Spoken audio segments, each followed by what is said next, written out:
another matter, for 3 years, the Biden administration's radical climate agenda has laid siege to affordable American energy and America consumer choice.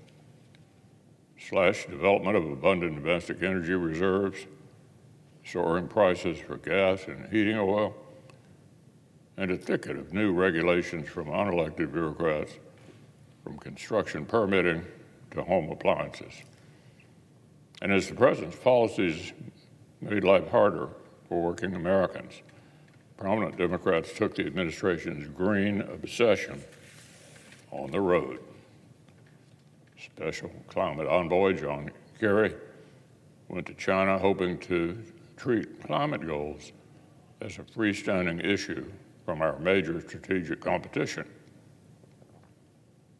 Not surprisingly, the PRC saw things differently, and Chairman Xi stated publicly that China had no plans, none, to stop increasing its carbon emissions for at least another 7 years.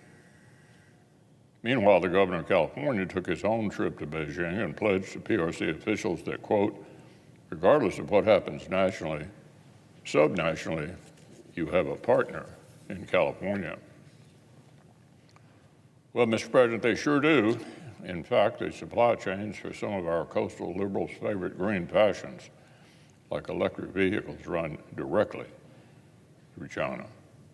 Close to 75% of lithium batteries, as well as 70% of our cathodes and anodes required to produce these batteries, come from China. The PRC holds more than 50% of the processing and refining capacity for critical minerals like cobalt. By all relevant measures, the United States lags dangerously behind. But earlier this year, the Biden administration decided to make bringing these critical supply chains home even more difficult by waiving Buy American requirements, materials used to make electric vehicle chargers. Apparently, the administration is so desperate to force its radical climate agenda that it's willing to enrich America's single biggest strategic adversary to get there.